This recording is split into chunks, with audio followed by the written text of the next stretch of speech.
From Ayesha Siddiqa. She's a senior fellow at King's College, and she joins me now live from London. It's a pleasure to be speaking with you today.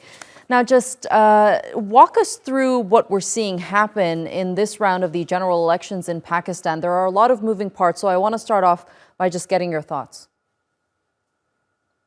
Well, it's been an interesting election. A lot of, what we call pre-poll rigging has already taken place before election day. And elections were not made easy. So the turnout is relatively low. And it was also deliberately kept low. People's, votes were distributed within a single household. People were assigned to different polling stations, often in, opposite directions, making it difficult for many to go and vote. So the turnout, A, has been kept low, and B, it is low. Despite that, it's also interesting that people have been very passionate about their right to vote. I mean, something which is, one had rarely seen before, but people who could have gone to their villages, they've gone away from places of work to vote, to exercise their right to vote. There is a lot of interest. And yes, of course, there's a lot of interest with the underdog. The underdog here being Imran Khan and his party Pakistan Tehreek-e-Insaf, which was denied its election symbol by the Election Commission of Pakistan. Let me jump in And there because we're now, hearing from a yeah, lot of people saying that him not being allowed to take part in this election is stripping, voters from their right to vote for him and from his right to take part into being reelected as the prime minister of the country.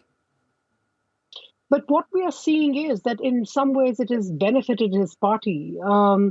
Surely, if a leader being there would have made a lot of difference, but in a way, it's not made a lot of difference to his party, which is now coming in as independent, will come as independent parliamentarians. They were denied a single election symbol, but they were given separate independent election symbol, and they will join the parliament as independent members. But people have voted, and one thing which is coming out from the results so far announced is that there will be a lot of independent members in the parliament, which makes policy making tough as well for whoever will form the government.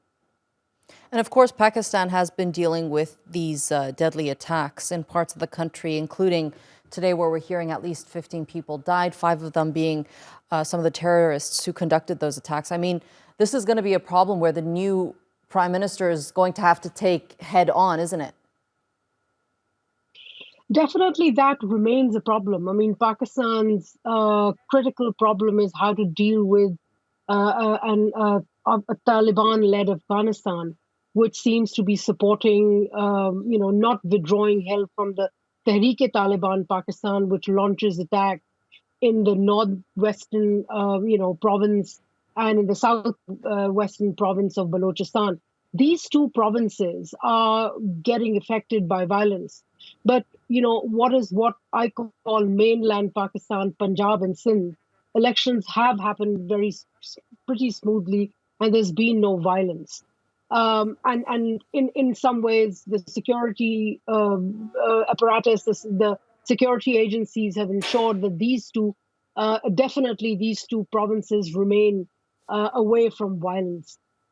Elections have happened, and the new prime minister, number of things, I think more than security, the one thing that they'll have to take head on is how to revive the economy. That's the biggest problem facing the new prime minister. Right. And I have just under a minute left with you. So I just want to get your thoughts on what you think the outcome of today's elections would look like. It will be difficult to make a government, and it will be a coalition government, no doubt. And whoever then, and it also depends if PMLN, Pakistan Muslim League, Nawaz and Nawaz Sharif manage to get enough numbers to make, at least a government with a simple majority, that will make job easier. But if not, then it will be a tougher call. Ayesha Siddiqa, thank you so much for being with us here on the News Hour and sharing that analysis with us. I appreciate it.